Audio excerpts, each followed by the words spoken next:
Hello friends, the golden era education में आपका स्वागत है। दोस्तों, आज हम करने वाले हैं सॉल्व पेपर विद एक्सप्लेनेशन। सभी प्रश्न महत्वपूर्ण है, वीडियो को लास्ट तक देखना। तो चलिए शुरू करते हैं आज का पहला प्रश्न। दोस्तों, पहला प्रश्न है, धुरिया लोक नृत्य है। धुरिया कहाँ का लोक नृत्य है? बुंदेलखंड का। कुम्हार जाति द्वारा किए जाने वाले इस नृत्य में नर्तक स्त्री का भेष बनाकर नृत्य का प्रदर्शन करते हैं। दोस्तों, ये किस जाति द्वारा मनाया जाता है? कुम्हार जाति द्वारा। और इसमें नर्तक जो होते हैं वो स्त्री का भेष बनाकर प्रदर्शन करते हैं। दोस्तों, अगला प्रश्न है, किस राज्य ने वर्ष 2009-10 में विकलांगों के लिए एक विश्वविद्यालय की स्थापना का निर्णय लिया था? कौन से राज्य ने लिया था? उत्तर प्रदेश ने। 2009-10 में लखनऊ उत्तर प्रदेश में शकुंतला मिश्रा पुनर्वास विश्वविद्यालय विकलांगों के लिए स्थापित करने की योजना है।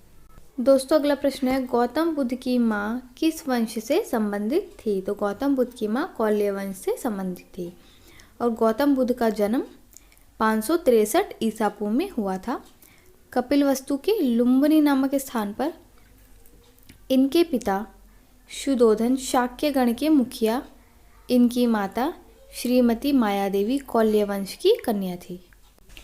तो गौतम बुद्ध की माता तो कौल्य वंश से संबंधित थी और इनके पिता शाक्य गण के मुखिया थे। इनकी माता की मृत्यु गौतम बुद्ध के जन्म के 7वें दिन हो गई थी। गौतम बुद्ध के बचपन का नाम सिद्धार्थ था। ठीक है। इनका विवाह 16 वर्ष की अवस्था में यशोधरा के साथ हुआ था। गौतम बुद्ध की पत्नी का नाम यशोधरा था। ठीक है। और इनके बचपन का नाम सिद्धार्थ था। इनकी माता की जो मृत्यु थी वो इनके होने के 7वें दिन में हो गई थी। गौतम बुद्ध के पुत्र का नाम राहुल था।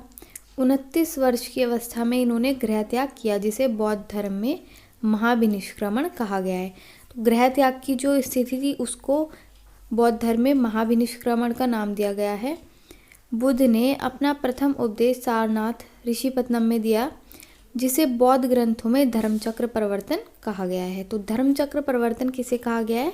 गृह त्याग को। ठीक है। दोस्तों, अगला प्रश्न है, वैदिक काल में किस जानवर को अघन्य माना गया है? किसको माना गया है? गाय को। ठीक है। वैदिक काल में गाय को अघन्य माना गया है और अघन्य का मतलब होता है ना मारा जाने योग्य। ठीक है। अगला प्रश्न देखते हैं। दोस्तों, अगला प्रश्न है, उस पालवंश शासक का नाम बताइए जिसने विक्रमशिला विश्वविद्यालय स्थापित किया था। तो विक्रमशिला विश्वविद्यालय धर्मपाल ने स्थापित किया था। ठीक है। और धर्मपाल पाल वंश का सबसे महान शासक था। लेकिन अगर स्थापना की बात की जाए कि पाल वंश की स्थापना किसने की थी, तो पाल वंश की स्थापना गोपाल ने की थी। ठीक है। दोस्तों, अगला प्रश्न है, अमीर खुसरो ने किसके विकास में अग्रगामी की भूमिका निभाई थी? किसके विकास में? खड़ी बोली के विकास में। ठीक है। इन्हें खड़ी बोली का प्रथम कवि माना जाता है। किसको? अमीर खुसरो को। अमीर खुसरो ने सितार का आविष्कार किया था और अमीर खुसरो का मूल नाम मोहम्मद हसन था। यह मध्यकालीन भारत का महान कवि था। ठीक है। और साथ में वह हिंदी भाषा में लिखने वाला प्रथम कवि था। अलाउद्दीन खिलजी ने उसे भारत शूक की उपाधि प्रदान की थी। ठीक है। अगला प्रश्न देखते हैं। दोस्तों, अगला प्रश्न है, मोहम्मद गौरी ने जयचंद को किस युद्ध में पराजित किया था? तो मोहम्मद गौरी ने जयचंद को चंदावर के युद्ध में पराजित किया था, जो हुआ था 1194 ईस्वी में। अगला प्रश्न देखते हैं। दोस्तों, अगला प्रश्न है, किस मध्यकालीन भारतीय शासक ने पट्टा एवं काबूलियत की व्यवस्था प्रारंभ की थी? किसने की थी? शेरशाह सूरी ने। मध्यकालीन भारतीय शासक शेरशाह ने अपने अधीनस्थ किसानों के संबंध स्थापित करने के लिए पट्टा एवं काबूलियत की व्यवस्था प्रारंभ की थी। अगला प्रश्न है, मुगलों एवं मेवाड़ के राणा के मध्य चित्तौड़ की संधि किस शासक के शासनकाल में हस्ताक्षरित हुई थी? शाहजहां के शासनकाल में। 1615 ईस्वी में मेवाड़ विजय के उपरांत राणा अमर सिंह तथा मुगल बादशाह जहांगीर के मध्य चित्तौड़ की संधि हुई थी। तो इन दोनों के बीच हुई थी। इसमें राणा ने मुगल बादशाह की अधीनता स्वीकार कर ली तथा बादशाह जहांगीर ने राणा को चित्तौड़ समेत समस्त भूभाग वापस कर लिया, जो उसके आधिपत्य में था अकबर के समय से। ठीक है। अगला प्रश्न देखते हैं। दोस्तों अगला प्रश्न है, गदर पार्टी की स्थापना हुई थी। तो गदर पार्टी की स्थापना कहाँ हुई थी? संयुक्त राज्य अमेरिका में। नवंबर 1913 में सोहन सिंह भावनद ने सैन फ्रांसिस्को में हिंद एसोसिएशन ऑफ अमेरिका की स्थापना की। इसके द्वारा ही गदर पत्रिका का प्रकाशन किया गया और इस पत्रिका के नाम पर ही इस आंदोलन का नाम गदर आंदोलन पड़ा। ठीक है, अगला प्रश्न देखते हैं। दोस्तों अगला प्रश्न है, वर्ष 1928 में हिंदुस्तान सोशलिस्ट रिपब्लिकन एसोसिएशन की स्थापना कहाँ हुई थी? तो हिंदुस्तान सोशलिस्ट रिपब्लिकन एसोसिएशन की स्थापना लाहौर में हुई थी और यह चंद्रशेखर आज़ाद, भगत सिंह जैसे लोगों का एक स्वतंत्र संगठन था। अगला प्रश्न देखते हैं, कार्डमम पहाड़ियाँ जिनकी सीमाओं पर स्थित हैं वे क्या हैं? केरल एवं तमिलनाडु। ठीक है दोस्तों अगला प्रश्न है, दामोदर जिसकी सहायक नदी है वह है?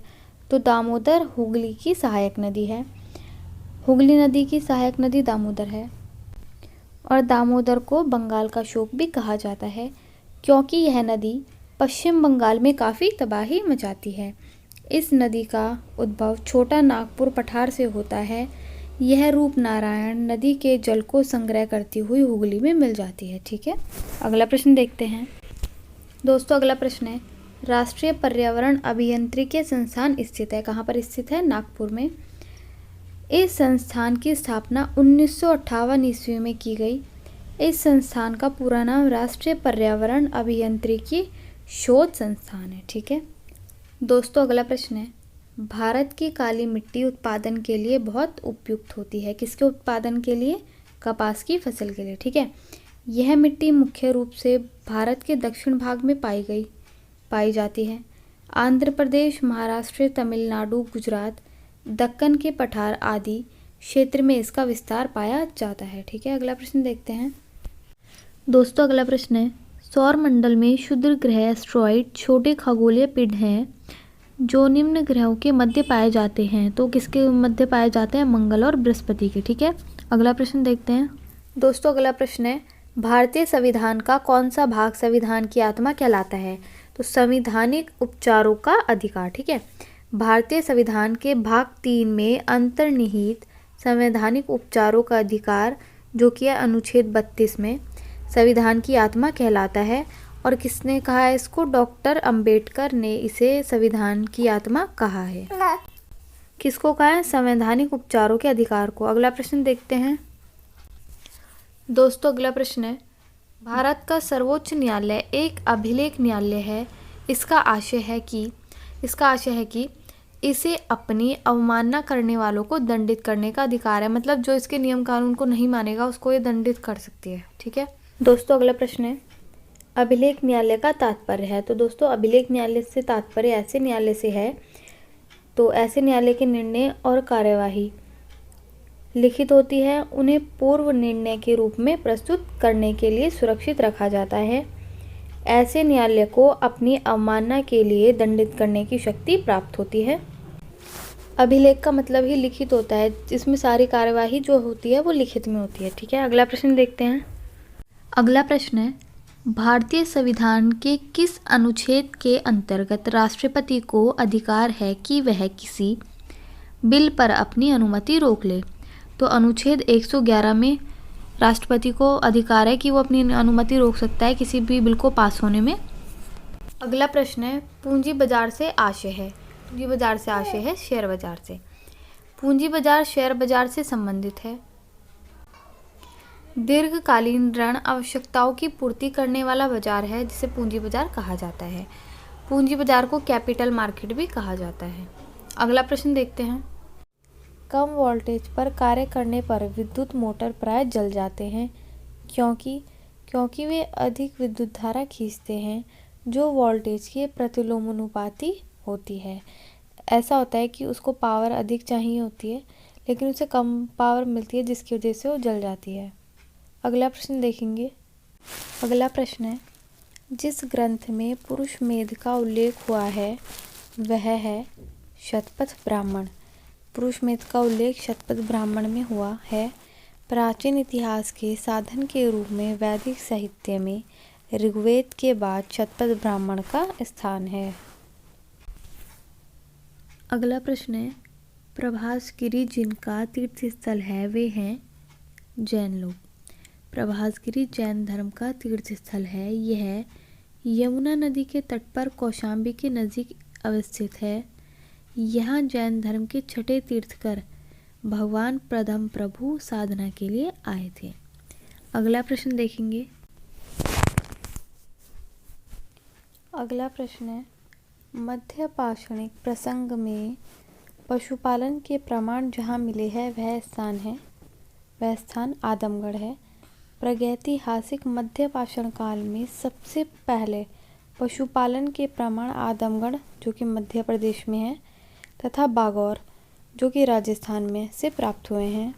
अगला प्रश्न है, जिसके शासन में गुरु नानक देव ने सिख धर्म की स्थापना की वह कौन था? तो किसके शासन में की थी? सिकंदर लोधी के शासन में। उन्होंने धर्म के बाह्य आडंबर, जात पात, छुआछूत, ऊंच नीच, उपवास, मूर्ति पूजा, अंधविश्वास, बहुदेववाद आदि की आलोचना की।